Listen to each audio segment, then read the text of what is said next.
The Girl Who Liked Cats by Dave Guzzolina. Harold Gates slowed the snow tapped yellow taxi and edged it along the slushy curb to a stop where she stood.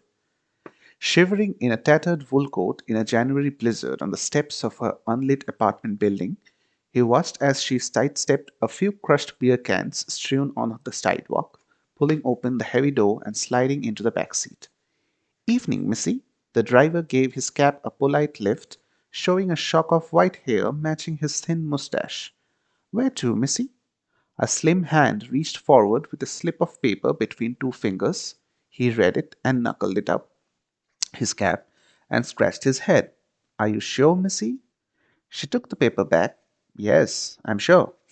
Okay. He pegged her at first glance. It was easy after 30 years. She was a talker. He listened to talkers the way all New York cabbies listened, with one ear, enough to know when to say or no kidding, enough not to jeopardize the tip. But he was at the end of his shift, tired, not in listening mood, and young girls weren't good tippers anyway.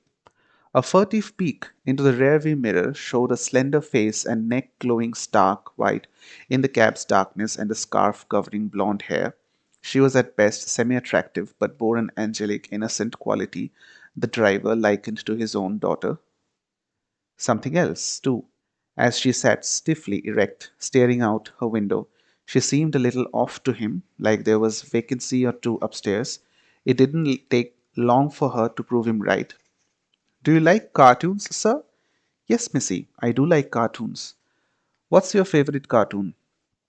Well, now I'd have to think about that. Each time he spoke, he lifted his glance to the mirror so his tired gray eyes could make polite contact. Mine's Tom and Jerry. No kidding. I think that's mine too, missy.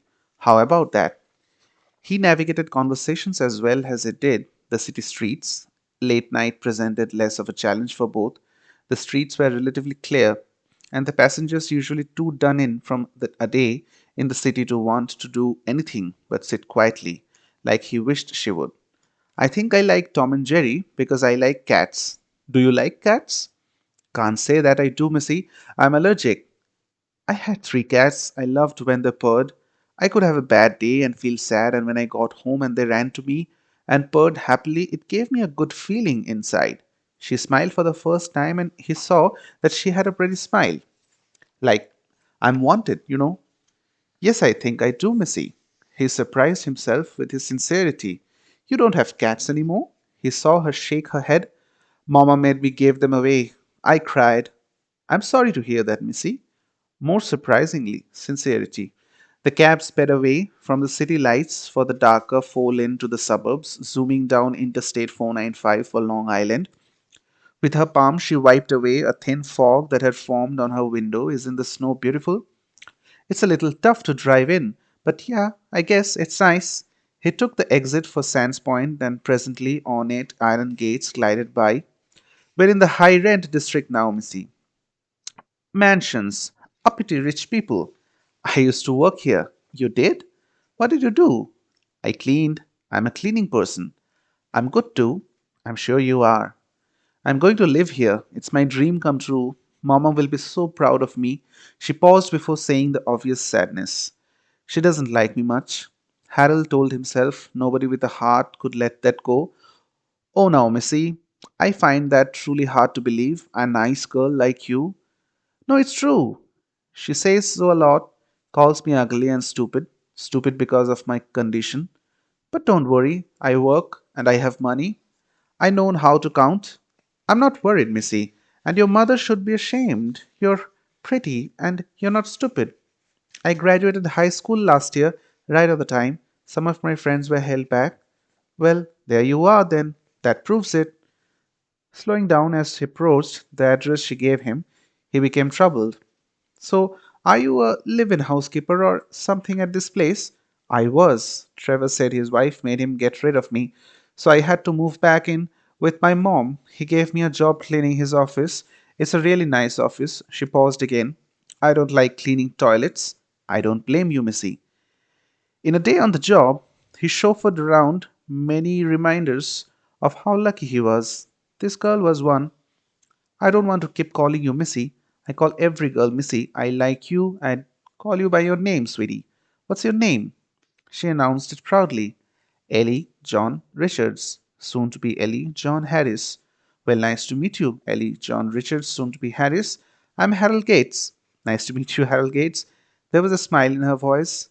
And how old are you, honey? I'm 19. And you're getting married? Congratulations. He saw her nod in the rearview mirror. Thank you. The address she gave him was at hand, and he slowed to see through the night and the blowing snow and eventually eased the cab through a black iron gate onto a circular driveway far removed from the city dirt. From the back seat, she craned her lean white neck to see ahead. Noisy wipers, stuttering across the windshield, scraped it only clear enough for her to see white flakes sweeping through the coned beams of the cab's headlights until closer, a lighted portico emerged through the flurries.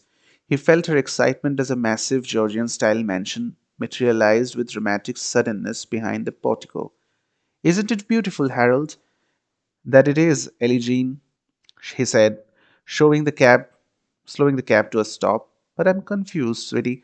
So why are you coming here now? It's after 10. Do they know you're coming?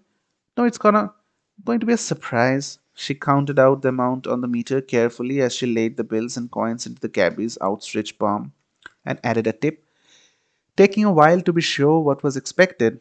If I'm going to marry Trevor, he said, I need to learn to speak properly. Reaching his right elbow over the back of the front seat, he twisted himself around to face her. Marry Trevor? Isn't he already married? He's getting a divorce. He told me. He did? Harold measures his words through it hardly, though it hardly seemed necessary. But his wife still lives here. Oh, yes. Is she here now? Ellie Jean shrugged. Why? Harold looked hard into her brown eyes, and the last thing he wanted to do was destroy the gleam in them. Ellie Jean, are you sure this is a good idea? You're coming here tonight? She opened the cab door and slid from the seat, saying, as she did, Yes, it is. It's a very good idea. Goodbye, Harold Gates. He rolled down his window and called after her, compelled by a mix of sympathy and apprehension. Are you sure I can't talk to you out of this? No, I have really wonderful news to tell him. I found out tonight I'm pregnant. Harold Gates watched her run toward the light, then rolled up his window. No matter how much he told himself it was none of his business, his heart broke for Ellie Jean Richards, and it was quite some time before he could stop thinking about the girl who liked cats. Dave Cozzolina has won two awards in short story competitions, one from Lorien Hemingway and one from Writer's Digest. Both were in 2019. A former journalist, he has had multiple nonfiction stories published. This is his second fiction piece to be published. He lives in Hollidaysburg, Pennsylvania. The Girl Who Liked Cats is in Short Circuit 5, Short Editions Quarterly Review.